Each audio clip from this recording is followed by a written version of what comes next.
महिला आंदोलन में शिरकत करना या उनके सवालों को लेकर संघर्ष करना, उनके अधिकारों को दिलवाना, उनके साथ खड़े होकर कंधे से कंधा लगाकर उनको सपोर्ट करना, उनके ऊपर होने वाले अत्याचारों को हाईलाइट करना, ये सब तमाम चीज़ें ऐसी हैं उसकी पूरे स्टेटस को अपने लेखन के द्वारा या कविताओं के द्वारा या साहित्य के द्वारा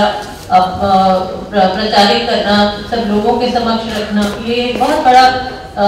कार्य है जो कि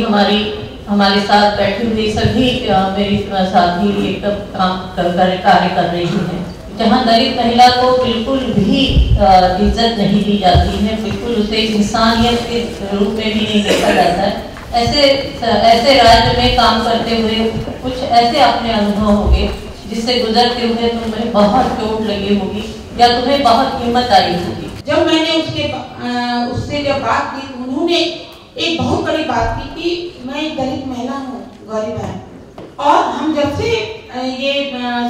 मुखिया बने हैं, प्रमुख बने हैं, तब से हमें कोई काम करने के लिए नहीं दिया जाता है। अगर आपको कलेक्टर नहीं दे रहे हैं जानकारी या आपका चेयरमैन आपको नहीं दे रहा है, तो आप आरटीआई के द्वारा आप लेटर हेड पे अपने अगर बना है तो इतना संघर्ष था। और जब उसके बगल में कुछ लोग सामंतवादी प्रथा के लोग थे, ब्राह्मणवादी, और जब उनको पता चला कि ये महिला यहाँ तक आती है तो हमको तो संघर्ष जो झेलना पड़ा, अमला जी भी हमको बचाई। प्लस जब वो फंड उनको मिलना शुरू हो गया तो उस गांव के लोग बोलने लगे कि हमारे स्कूल में, हमारे गांव में स्कूल नहीं है, हाई स्कूल नहीं है, हमारी दलित लड़कियों को पढ़ने की आजादी नहीं है। उसके बाद जब उनको फंड मिला तो वो काम करने लगे, और हमेशा आज भी वो एक एमएलए के रूप में उस क्षेत्र से जीत के आए हैं और बिहार में बहुत अच्छी विधायिका है वो,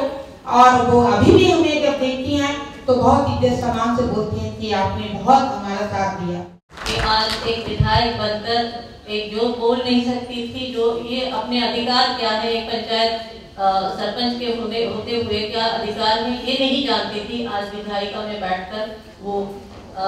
देश के राजनीति में हिस्सा ले रही है। रीता जी से मैं ये जानना चाहूंगी, रीता जी यूपी से आती हैं, तो आप इस आंदोलन में कैसे कूद पड़ी है?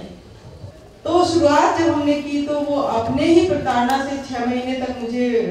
काफ़ी परेशानियों का सामना करना पड़ा, और उन महिलाओं के साथ जब मिलकर उनकी स्थितियों को देखा तो हमने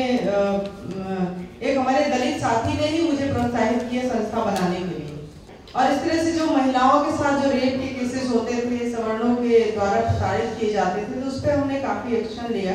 और कई सारे रेप केसेस की फैक्ट फाइंडिंग की, उसको रिपोर्ट को सौंपा, महिला आयोग तक भी सौंपा, और उसमें कई के डिसीजन हुए, कई के कंपनसेशन भी मिले। इस तरह से काम करते करते मेरा मतलब अभी जो है संस्था में ज़्यादातर दलित बच्चों के साथ हम एजुकेशन और बच्चियों के साथ खास करके एजुकेशन पे मैं काम कर रही हूँ। क्या सभी महिलाओं की समस्या एक जैसी मानकर हम चलेंगे, या दलित महिलाओं की, आदिवासी महिलाओं की समस्याएं सबसे अलग है ये मानकर चलेंगे? गौतम बुद्ध जी ने बोला था कि बहुजन हिताय बहुजन सुखाय, यानी हम इस मार्ग से जाते हैं कि हम सब महिलाओं के प्रश्न जो है, जैसे दलित महिलाओं के, आदिवासी महिलाओं के बहुत ही गंभीर प्रश्न है, ये तो मैं मानती हूँ, लेकिन फिर भी हम बहुजनवादी व्यवस्था को मानते हैं, इसलिए हम इन सब महिलाओं को प्रश्नों को लेकर ऐसा समझते हैं कि ये ब्राह्मण्यवादी व्यवस्था है और पुरुष प्रधान व्यवस्था है। इन दोनों के इसमें ये इसका चकनाचूर किया जाता है, इसलिए इसकी लड़ाई बड़ी गंभीरता से लेना चाहिए। स्त्रीवादी हैं, उनका जो फ्रीडम का कॉन्सेप्ट है वो, अगर आपका शोषण हो रहा है तो घर छोड़कर आ जाओ, उनके लिए शायद ये बहुत कंफर्ट है क्योंकि उनके पास साधन है, संसाधन है, उनके पास सारी चीजें हैं। लेकिन दलित महिला के पास क्या है? अगर वो अपने बच्चों की उंगली पकड़ के घर से बाहर निकल जाए तो पति जैसे 1000 लोग उसके बाहर खड़े हैं उसका शोषण करने के लिए। एक पति के सामने झुकने के घर में एक पति के सामने झुक रही है, लेकिन बाहर उसे 10 लोगों के साथ झुकना पड़ता है और कॉम्प्रोमाइज करना पड़ता है। और हम ये मानते हैं, हमारी आइडल सावित्रीबाई फुले, तो हम ये मानते हैं कि घर में खड़े होकर ही लड़ेंगे अपना राइट और अपना अधिकार और अपनी डिग्निटी हमें अपने घर में खड़े होकर असर्ट करनी है। ये एक बहुत अच्छी बात आपने कही है कि दलित लेखिकाएं जो हैं उनकी जो अनुभव है उसकी अभिव्यक्ति में और पुरुष लेखकों की अभिव्यक्ति में बहुत अंतर है, जहाँ नारी के संघर्ष को बहुत ही सकारात्मक रूप से नहीं दिखाया जाता है।